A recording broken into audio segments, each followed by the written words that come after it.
My name is Alina, and I am 34 years old. 3 years into my marriage, my husband looked me straight in the eyes and said something that shattered me forever. He said I was barren. Not in an argument. Not in anger. But calmly. Coldly. After avoiding me for 3 long months, he finally said it out loud. You're barren. You can never be a mother. A few weeks later, he invited me to a luxury surprise dinner. I thought it was an apology. Instead, he walked in holding another woman's hand. She was pregnant. And smiling. Everyone at the table froze. I smiled too. And I said, "Congratulations, honey." Then I placed an envelope on the table. When my husband opened it, the color drained from his face. Because in that moment, every lie he ever told ended. If you've ever been betrayed, humiliated, or underestimated, this story is for you. Please like this video, subscribe to the channel, and comment below where you're watching from. Because what happened after that envelope was opened, no one at that table will ever forget. I met David at a coffee shop 5 years ago. He was charming, ambitious, successful. Everything I thought I wanted. He spoke about family constantly. Children. Legacy. The life we'd build together. I believed every word because I wanted those things too. Our wedding was perfect. 200 guests. Designer dress. Promises that felt eternal. But the pressure started immediately. His mother asking about grandchildren every Sunday dinner. His father making jokes about carrying on the family name. David would laugh and squeeze my hand, saying, "Soon, right, darling?" What they didn't know was that I'd been secretly visiting fertility doctors for months. Test after test. Procedure after procedure. Each appointment felt like failure wrapped in medical terminology. The doctors said there was hope, but it would take time. I never told David because I didn't want him to worry. But hope became months. Months became years. And David's warmth slowly turned to ice. The withdrawal started subtly. He'd come to bed after I was asleep. Leave before I woke up. Our conversations became logistics. Grocery lists. Bill payments. Nothing deeper. When I tried to touch him, he'd pull away like I was diseased. I blamed myself completely. Maybe I wasn't attractive enough anymore. Maybe the stress of trying to conceive had changed me. Maybe I was broken in ways beyond just my fertility. The silence in our house became deafening. I'd sit in our beautiful kitchen, surrounded by expensive appliances, feeling completely empty.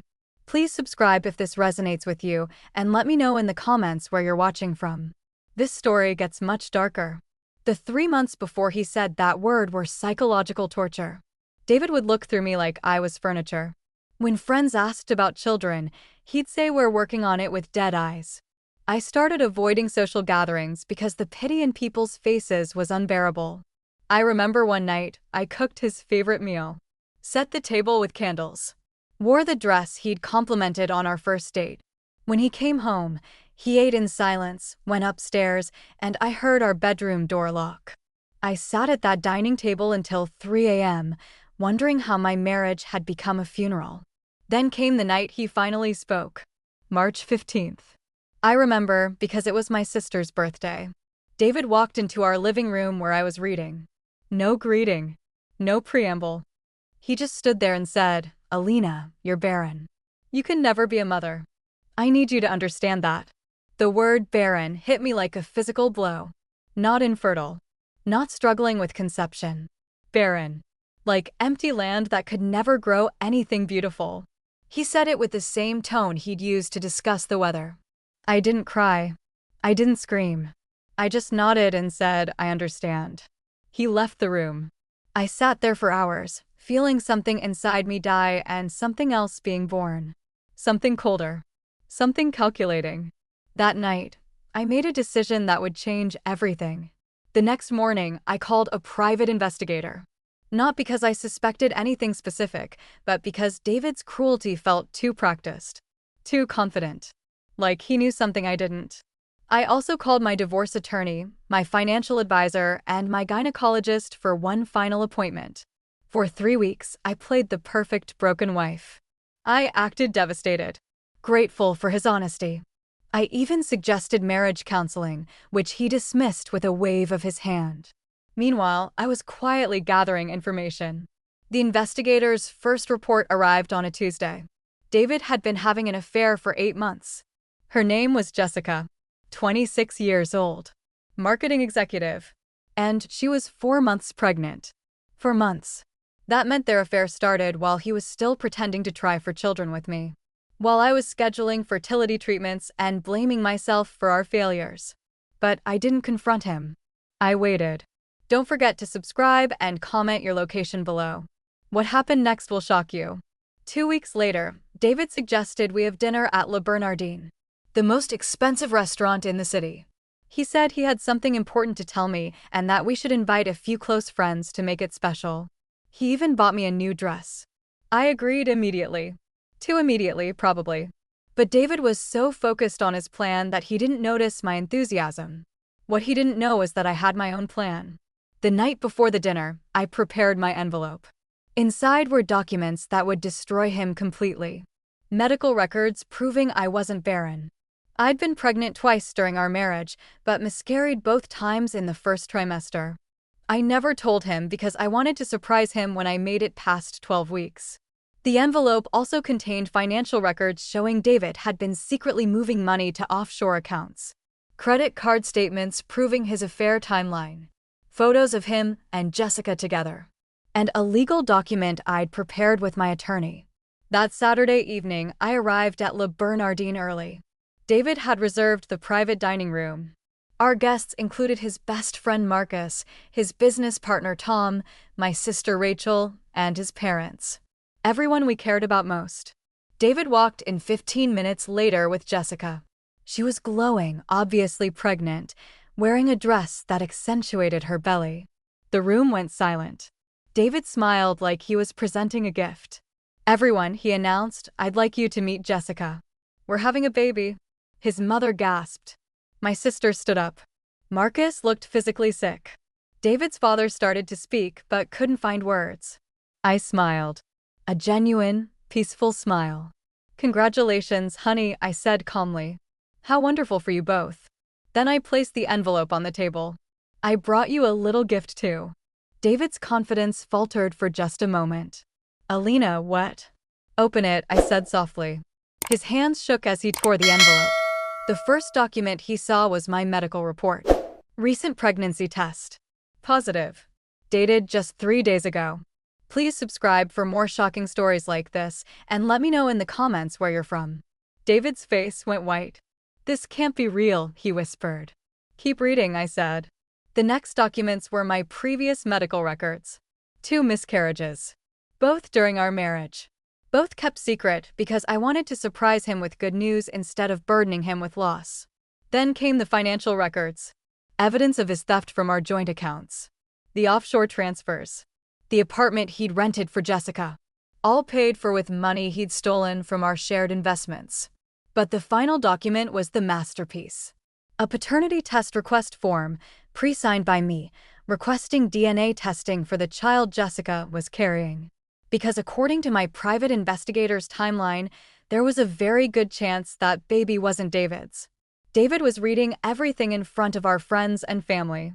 His parents saw their son exposed as a thief and an adulterer. Jessica saw the man she thought loved her revealed as a pathological liar. Marcus and Tom realized their business partner had been stealing money. The paternity test, I continued calmly, will be very interesting. Because, Jessica, according to my research, you were also dating someone else when you got pregnant. Someone you conveniently forgot to mention to David. Jessica's face crumpled. David looked at her with growing horror. "You told me you ended things with Mark," he said.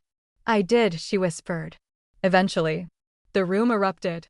David's mother started crying. His father demanded explanations. My sister looked at me with amazement and something like pride. David was hyperventilating. But I wasn't finished. "David," I said, standing up gracefully, "you called me barren. You humiliated me. You stole from me. You paraded your pregnant mistress in front of our loved ones thinking I was too broken to fight back." I walked around the table to where he sat, shaking. "But here's what you never understood about me.